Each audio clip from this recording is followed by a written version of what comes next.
But Jim, let's move from there to why don't we go to SmackDown, get SmackDown out of the way, and we'll talk about some other stuff. Boy, you make this next section of our program sound so entertaining. Let's get this out of the way. Ladies and gentlemen, let's go from the obituaries to international travel. Endless international travel. And you know what? We're gonna change it up a little bit. To be honest with you, in the way that I talk about some of these segments on this program, because even if they're good, if I try to tell this story, then I'm just recapping like a Shakespeare soliloquy. The verbosity is off the charts now. There's some good stuff going on. There was some nice, violent, bloody, gutty material going on this week, but there's a lot of talking, and they're still in Europe on SmackDown March 28th. And I think today may be the day, as we're talking about this, they finally get to come back up, but they were still there for SmackDown and Raw in London. This is London. They needed Edward R. Murrow to do the fucking, could you AI Edward R. Murrow doing the cold open to their fucking, that would have been great. But they're at the O2 Arena. What a crowd. I didn't hear whether they mentioned the number on SmackDown. I'm pretty sure it was sold out, and it was 16,000 something on Raw. So again, Jesus H. Christ. But this, and we may need to talk about this later on in the program. 3 weeks, 6 shows of this, to me, has kind of, it's great to have an atmosphere like that, right? You want, oh yeah, but not 6 shows in a row where they won't stop singing and chanting to let the people talk. The people need to talk with the microphone. I mean, it's so easy. Cody his entrance was first on SmackDown, and they're singing and they're woeing, and they wouldn't let him talk. And then finally, he says 5 words or whatever, mentions John Cena's name, and boo. And whoa, I'm going to go face to face with John Cena on Monday, and then Orton music. And they sang his song and they chanted. It was 3 minutes from the time he started coming out before he spoke. And then they started chanting for both of them. And then Orton cut a great promo, putting Cody over. He needed to leave and prove himself. And then they did more singing. Are you noticing a pattern here, Brian? It's especially with SmackDown, and I'll let you actually respond to that, but SmackDown's 3 hours, and it ain't been as exciting as Raw has been. And if you condense the singing, you might get a 2-hour show. I'm sorry, go ahead. No, yeah, I mean, I'm sick of Boney M.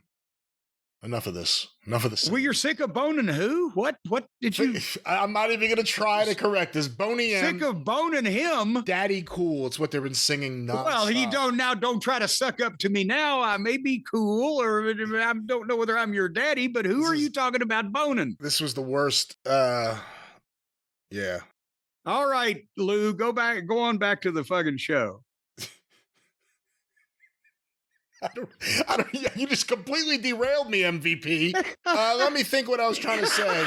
The chanting, the singing. Enough. That's enough. I'm ready for some bored AEW fans. I'm sick of jumping, singing fans, especially when no one can get through a promo. And again, it's against the wrestler's law to cut people off when they're making noise like that. And I understand that for those people in those cities, this is a special deal to them, and they paid a lot of money, and they ought to be able to have as much fun as they want to have. But goddamn, it's almost like there's too much response for television. It is just, and again, I'm going to ask you by the end of this show, I'm going to ask the cult of Cornette out there to tell me whether there was an overrun or whether or not they just went off the air on the main event thing, because I'll get there. It's our new game, overrun or no overrun. Well, yeah, because they never overrun SmackDown. Nevertheless, Orton does a great job. He told Cody's history and he put him over. He's really comfortable speaking. And he said, I respect you. I love you. I'm proud of you. And then you're going to beat fucking Cena and I'm going to beat Owens. And then I'm going to want to go for number 15, but I won't kick you in the balls. I'll look you in the eye and say, I'm coming for that belt. And right then, Drew's music hits. And here we had more singing and chanting. But I love Drew. Again, a couple of Nepo babies having a love fest. I think Drew McIntyre has joined Gunther in my top 5. I don't even know if I've awarded the other 3 spots yet. But Drew said Randy doesn't deserve a title shot. He ought to get to the back of the line. The fans start chanting for CM Punk. WrestleMania should be Drew against Cody, but it isn't because of Priest. And they started singing again. And then by the time Drew got to the ring, he said, I'm going to take the title from Cody, and told Randy that his back is hanging like a thread and he's going to break it. And as for you, Cody, and Cody just fucking, he just did he booted him and fell on his back and uppercutted him. And Orton went for the RKO and Drew slipped it and they played the music. And we were 25 minutes into the show. I'm not critiquing anybody's performance. They're all doing great here. You can't have a goddamn ambulance angle every week. I always say that either, but it just takes so fucking long because everybody's so over, they won't let them do anything. Wah.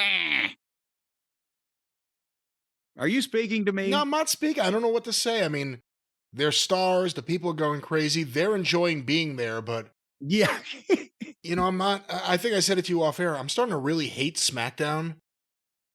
Again, it's the 3-hour show now, and that's not forever. Yeah. But you know, when you think about what was on Raw this week, which we'll talk about later, there's a few different things that I want to talk about. That I want to hear what you have to say. With SmackDown, there's a whole lot of show, and it takes forever to fill up. And I haven't enjoyed it in a while, and I don't know if I'm the only one feeling a little bit of burnout. And again, the WrestleMania build-up this year is ridiculous, and because there's another 3 weeks, because they did it at the end of April, it kind of has extended things in an unnatural way. So that they're doing the same things on both shows just to make sure everybody catches it, and it stretches it out double the time. But yeah, it's a rough show to get through. So yeah, it was an opening segment. I like Drew McIntyre. I agree with you. I like him a whole lot more in the mic than in the ring. Not to say anything bad about his in the ring, but on the mic, you have to watch and listen to what he's going to say. But, you know, it was a fine segment, I guess. Future Cody Orton stuff at some point down the road. A fine segment. Is that like 3 stars? Is that what fine is? I would say middle of the road. Yeah, middle of the road. It wasn't great. It wasn't awful. No, middle of the road would be 2 stars. That'd be like very good. If you're grading comic, good, very good, fine, mint. If I'm going with a 5-car system, if I'm going with a 5-star system, 3 is middle of the road. Well, who said you're going with a 5-star system? I was using a 5-star system in my head when you said how many stars would you give it? 3 stars? Well, no, I think we ought to go with the original that was created by Leonard Maltin. It was ripped off by me it was ripped off by me and Weasel Dooley. 4 stars. The movies get for you can also have a dud. There was a lot of fucking old monogram pictures were duds in Leonard Maltin's movie guide. I've still got one on the shelf or somewhere. I'll find that later. Yeah, but anyway, there's something about them that when you start watching them, you can't look away. You have to see how did this get put on film? Or was it film? Middle of the road, I would say. All right. Well, they're inducting Stone Cold Steve Austin and Bret Hart from WrestleMania 13 into the WWE Hall of Fame as what did they call it? Some kind of moment, monumentous moment or whatever the fuck. A moment to get Austin and Bret on the show somehow. To get that, they'll be there apparently, they said, at the Hall of Fame deal too. And I mean, somebody was making fun. Have they inducted a match before? It seems like that's not a new thing to me. I thought they had done that before. They've not done that before, but I believe the UFC with their Hall of Fame, they've had matches that were big matches in the history of UFC go in. It's not a crazy idea to do it, but you know, we'll see. The first match that's like, what the fuck? When that goes in, that'll be a moment. Well, and that's the thing is, I guess I heard it from there, but the point is I'm not against the concept because that was maybe the greatest wrestling match. I mean, the WWF of the 90s was mostly, the pretty ladders with Shawn and, all of the other falderall. But I've always said Austin and Hart could have been the main event at Starrcade or in the Mid-Atlantic territory or in the Omni or whatever the fuck as a wrestling match. So that's a good place to start. I'm not against the concept. I'd rather see them induct a match between those two guys like that instead of, some random celebrity that did a fucking guest host on Raw some night.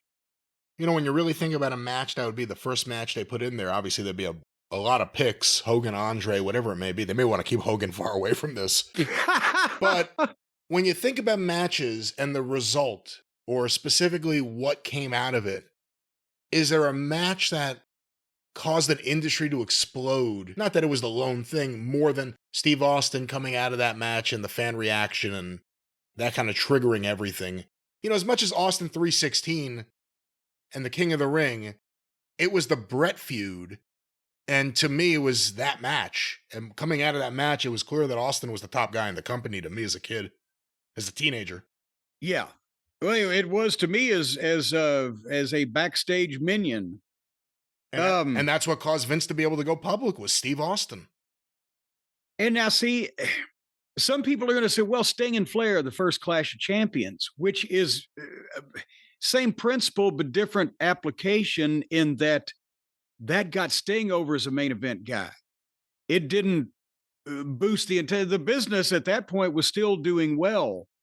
Overall, Crockett's and of course, his buying up of territories and everything had put him in the hole by that point. But there was not a ton of difference in the grosses at the houses and or the ratings after Sting and Flair's match, Clash of Champions. But Sting was a main event talent in the people's eyes because of that and was elevated into that. Whereas Austin was the catalyst to kickstart a business that had been wounded over the previous couple years. And while things were looking up from 2 years before, as you said, everything exploded under Austin. And that's, that was the catalyst. But they're going in the Hall of Fame. We'll see if the scaffold match gets into this division of the Hall of Fame. Oh, come on now. Well, it has to be the one with PN News where they captured the flags. What if they said we want to put you in the Express in the Hall of Fame, but you have to do it from atop a scaffold? Yeah, I'll put my drone up there. I'll have a drone broadcasting from up there. You know what? That was if we'd have had a scaffold match today, we could have just have our drones fly up there and peck at each other. Did anyone say to you when you were having those matches, like, this is the future? Are they going to be doing this match forever going forward? Not, we're going to do this with you guys, and then we're going to try to do it again in a few years, and then we're never going to do this ever again. No, none of those things. ECW did it too, though. But yeah. Well, obviously Dusty knew that we had done it because Dundee had us do it in Mid-South and because Dundee had done it in Tennessee. So there was some element of it stayed in the family. And then Dusty just said, oh, we'd do a scaffold match, baby. But at the time we were doing them, they never either said we're going to have other people do these or not do the. They didn't talk about any others in the future besides what we were doing at that. And then we did some with the Fantastics in '88. And, but a lot of the boys, the universal response from everybody that wasn't involved in it was, what the fuck are you guys doing? Or rolling the eyes, or we ain't going to be doing that shit, or some combination of all of that. Oh, are we still on Raw or SmackDown? What are we talking about? SmackDown. Yes. There was a girls' tag team match involved somewhere in there. Poor LA Knight defended the U.S. title against Brown Strongman. And I just want to mention this because Fatu came out and just beat the shit out of everybody. It just gave LA Knight the Samoan drop and a couple of moonsaults to Mr. Strongman, and got over like $1 million, but they only went 3 minutes to begin with in this match. And I was thinking maybe LA Knight won the lottery, only having to go 3 minutes with his giant fucking chest of drawers. He's a giant chifforobe, is what he is. He's very awkward to move around. Probably won't go in the door frame. But now Solo and Fatu are having words. Brian, did you catch this? Because afterwards, Fatu said some things, and Solo was telling her, hey, lower your tone. And basically the last statement was, I'm going to be the last man standing and win the U.S. title with or without you. So it better not make that another three-way. Oh God, get another three-way. But now poor Tonga Loa. They've just. Where is he? Well, did he break his toe in that match, and that was a convenient time for us to never see him again. There's people come back from fucking heart transplants. That same match, didn't Jimmy Uso? Did Jimmy Uso break his foot in that match or something? Well, yes, and somebody else, fucking, I can't remember, nearly died from asphyxiation or some shit. But the point is, they got rid of Tonga Loa, so Solo had Tommy Tonga.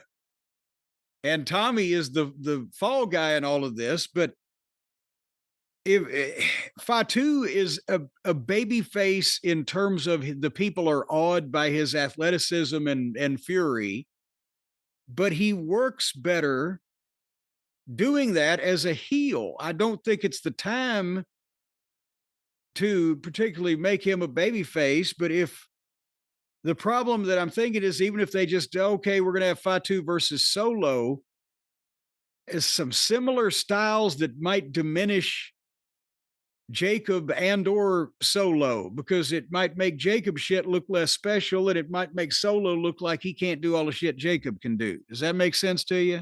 Yeah, I don't know where exactly they're going. Yeah. Obviously, Jacob could be the leader if he beats Solo, but I don't know if that's... I mean, it's weird the way they've minimized the bloodline story over the past half a year or so.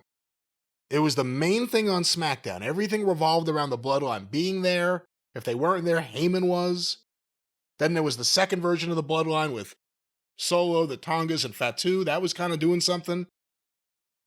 Now, like, the bloodline's a non-entity. I mean, Roman Reigns calls himself the OTC. There's kind of nothing happening, and he's barely on the shows at all. Now he is a little bit because they're weeks away from WrestleMania.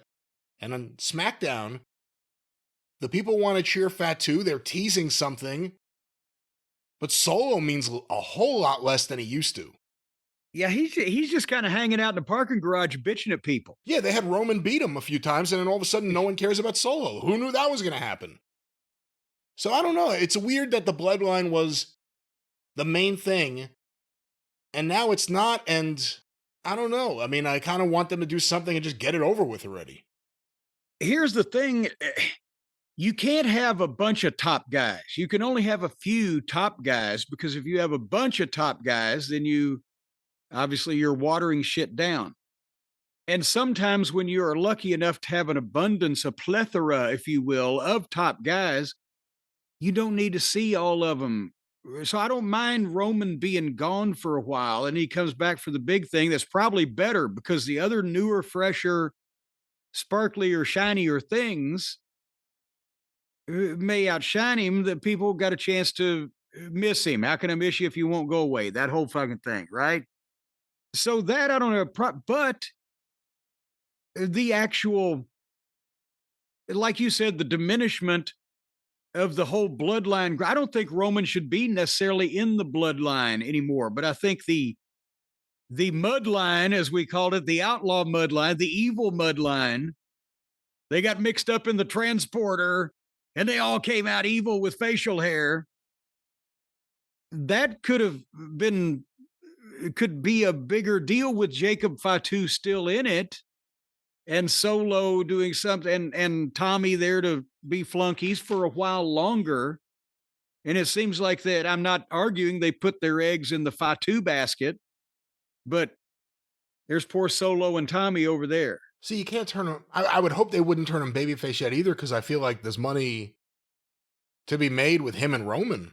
I don't even know if money to be made is an expression you use anymore. It's going to be on a show that was sold to a local municipality for millions of dollars, and everyone's going to no. We're going to sell it to the Saudis. Yeah, well, someone will be paying even so more. Much. But Roman and Jacob Fatu, it's been teased.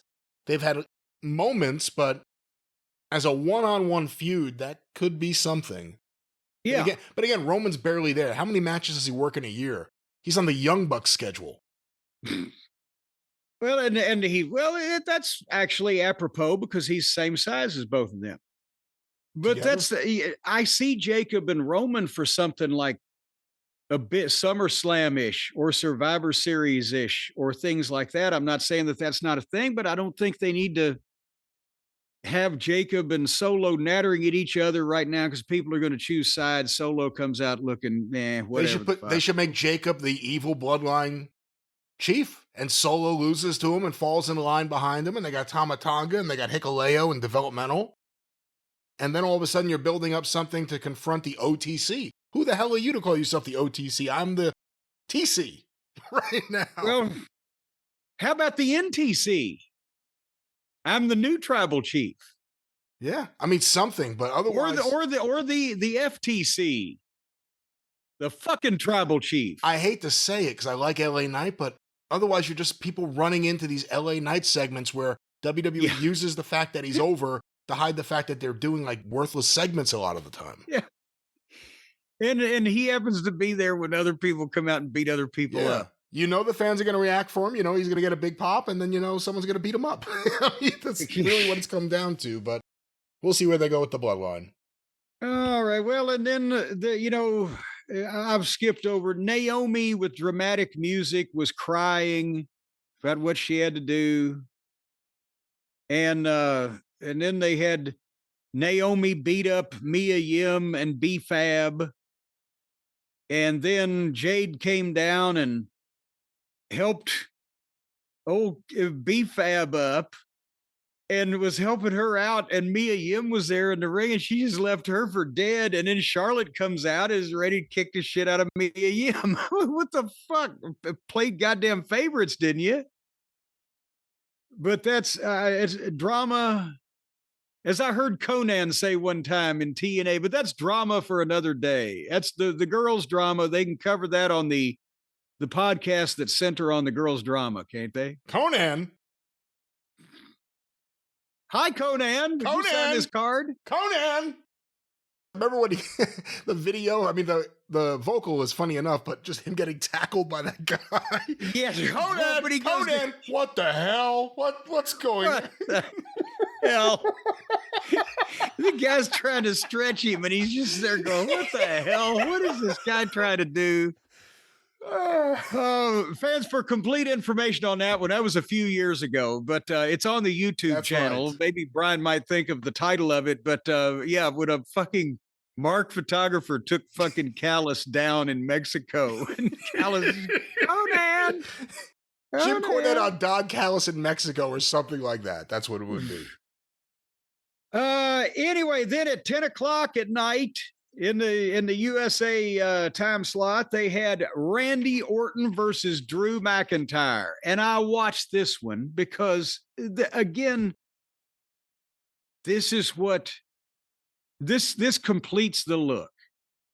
When you have, and besides and notwithstanding, as the chairman would have once said, notwithstanding the crowd singing, delay and everything, when you've got a building that looks like that in a major international city with 16,000 whatever people in it and a major league production, and then you've got two top guys that are stars, that look great, that are great workers, that are smart and serious, their shit looks good. These international audiences are a dream audience for, if you're in the wrestling business. Since the dawn of time before television, you dream of a crowd where everything is so over you can go out and just fucking promo each other and do the bare minimums in the matches, but make the shit look professional and fucking get the people involved in it and they're reacting. and then do your finish or your angle or whatever you're going to do and get reactions like this. That is the dream of everybody in the wrestling business. It's just, it didn't used to be where you would go out and do it for 25 minutes verbally and then 7 minutes physically. It was kind of the other way around, but this is even better. But Orton and fucking Drew, and they don't get hurt. They're in front of WrestleMania. They're too important. They do some professional shit. And then Owens comes down the aisleway and distracts Orton, and Drew hits the Claymore 1, 2, 3. And then Orton and Owens have their obligatory dust up where Owens is going to pile drive him on the desk, and Orton trips him and goes for the punt, and Owens bails over the rail and he runs off. So it's just it's a 25-minute talking segment with these stars, and then these stars are going to go out and have a 5-minute match to lead to a little fucking tease where everybody takes 2 bumps and off we go. It's that kind of show. Yes. Do you have any incisive thoughts on this piece of business? On this match? No, nothing that could top your incisive thoughts. Okay, well, then we get to the meat of the matter. Because they go to the back, and of course, there's Drew McIntyre. He's leaving the building. He's celebrating with old Jackie Redmond of what he's done. And as he goes out, I guess goes through the door into the park garage, there's Damian Priest. It just jumps him, and they have a big fight. And coincidentally, Drew McIntyre was wearing a leather jacket, and Priest chokeslammed him through the windshield of a car. I'm not sure if it was real glass, but nobody was crying a river. And then he's done that, and he's laying there and he's selling, and the officials are there. And so we're still in that direction for Mania. But then the deal is he's laying there selling McIntyre, by he is what I mean. Punk walks in with his security guards that just looks and snickers at him and fucking walks off smiling. It's become commonplace, these aggravated assaults and attempted homicides in the back. So it's a snickering thing, but that was a nice little touch. And then we got to the main event, which was the contract signing. And I'm going to say this now so we can get not bogged down later before breaking this down, but this is what I'm trying to figure out. Did the USA Network do an overrun? My DVR froze when they were still in the middle of this. Now, I know because it was in London, it was on. Well, what the fuck was it on from London in this country? Was it on Netflix or was it on in this country? It was on, in this country, it was on USA Network at 8 o'clock like it always is. And I think it may have streamed on Netflix somewhere, but I'm not even sure. Well, but that's the thing is some people saw it before it would have aired here, but I didn't think it'd be on Netflix. So I was wondering if those people would be in another country because Raw is on Netflix. I don't understand anymore, Brian. It's become too complicated. But the point is my DVR cuts off for some reason and I can't change it at 10:59 p.m. on SmackDown nights for the show. Now, normally they've done everything they're going to do, and maybe you don't miss the last few kicks from the heel or whatever. But in this case, it froze up when Seth was still pitching his fit. And when I went to and finally got to YouTube and watched the entire thing, they went another 3 or 4 minutes. So for anybody who watched it as it happened, did USA do an overrun, or did even they, the almighty WWE and Lee Fitting, our production god, did they run over time because people wouldn't quit singing and get cut off the air in this country on USA? That's my question. Because I don't know at this point, which is the case. Have they ever done an overrun on SmackDown on USA since it's been on it? Not that I remember, but I don't know for certain. Anyway, and they put the little bug for the credits, executive producers, Paul and Lee. They put that on while fucking Punk was down on bended knee or whatever, maybe even before that at the end of the thing. But nevertheless, the contract signing was between Roman Reigns, CM Punk, and Seth Rollins. And the intrigue has been, how's Heyman going to play into this? And, they've been costing each other thing. As Punk said, neither one of you have ever beaten me except with the other one's help. They've got this three-way mutual animosity society going on. So now we're going to have the contract signing for WrestleMania. And Aldis is in the ring, and he introduces Roman and Paul. And they go to the break on the entrance. I'm thinking, okay, then they won't take a break for the rest of the show. That's great. And when they come back, the fans are singing Roman Reigns and chanting OTC. And he says, acknowledge me. And they chant again, and then they sing again. And then Paul is classic. He takes his handkerchief out. He wipes off the chair for Roman to sit, wipes off the armrest, and Roman sits down in the big chair at the head of the table, and Paul kneels beside him with that beaming smile. And they start singing again, and then Paul sings. And I'm starting to look at the goddamn clock here, because they're, they got a long way to go in a short time to get there, right? Because it's like 10 minutes or less at this point now that's on the air. And so Roman was there to be acknowledged and to sign the contract, and he signs, and then Seth's music plays, and they start singing again. And the whole arena is the whoa, whoa, or whichever tune he's got.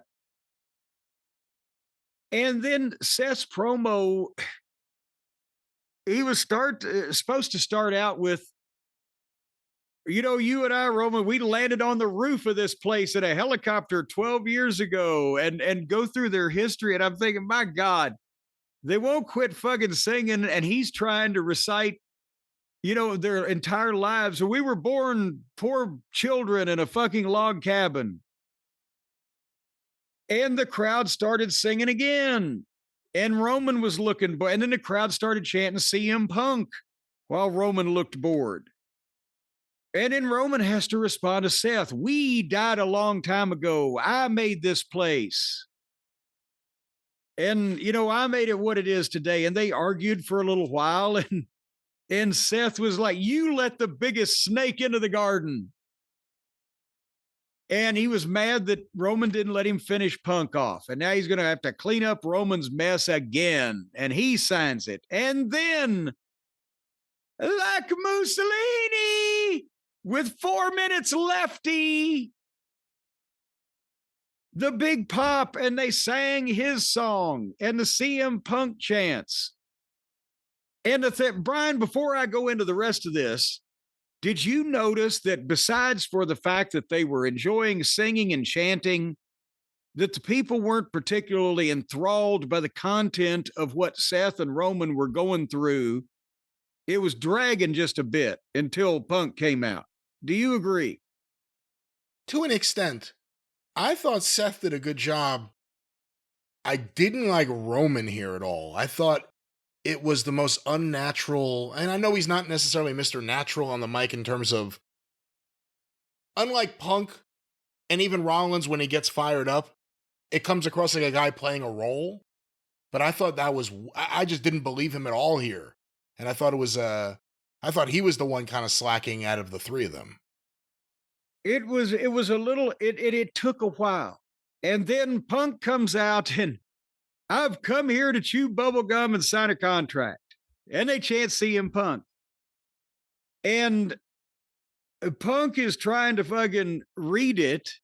And I'm looking at the clock. I'm like, there's like 2 minutes fucking left on the air. But the deal is he is looking for something. He's supposed to be looking for something. And Paul comes over and tells Punk, I know what you're looking for, and it's in there. And he kneels down with Punk, and they have a moment where you are closing the show at WrestleMania. Yay, you get to live your dream. You're a WrestleMania main eventer, and Paul kissed him on the head. Punk ought to see if Larry's vet can maybe give him some spray for that. But that was a fucking meaningful thing. And right there, Roman again says, that's right, we're checking all the boxes. One man's dream is another man's favor. Check. And Seth loses it. He doesn't deserve it. It's sacred to me. And that's where my DVR froze. And when I went to look at the YouTube clip, they went another, like I said, 3 or 4 minutes. So the best part was either in an overrun or not on the air on USA. So check it out on YouTube if that happened to you. But that's where... I think it was on USA. I think it may have just been your DVR. Well, but did they do an overrun? Because they had to have done an overrun. My DVR cut off at 10:59. They went another 4 fucking minutes. That's the point I'm making. Somebody needs to clarify this for me. But nevertheless, Punk got into it.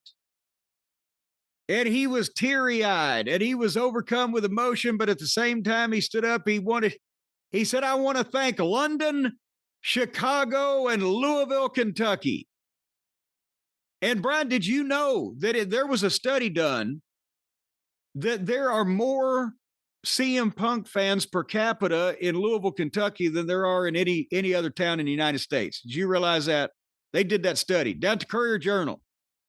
There's one guy who lives down in Shively. He's a Mormon. He's got like 18 kids. Skewed the average, or elsewise it would have been Peoria. But he thanked London and Chicago and Louisville. And he said, it may be corny, but I want to thank you all for putting me in this position, etc. And then Roman said, well, you ought to be thanking me. So Punk gets down on his knee in front of Roman and he sarcastically thanks him. And he lays it on thick with, oh, thank you, my tribal chief, for allowing me to share your ring and this whole spiel. And he says, and I will see you at WrestleMania. And he stands up and he says, and by the way, that's not the favor I'm owed. Oh, and then Roman, look, what the fuck? And you see Paul kind of, oh. And then they play the music and then they're done with the thing. This was I wish they'd have put this on at the top of the fucking 10 o'clock hour. So they could have milked this for 20 more minutes and it wouldn't have got old, I don't think. But some of the other shit got old in about 5. What'd you think? I thought, you said everything really picked up when Punk was there, but I thought Rollins was great here. This is the Seth Rollins I like. Yeah, he did fire up. He showed a lot of oomph. He just had to go over all of those details while the people wanted to sing and chant.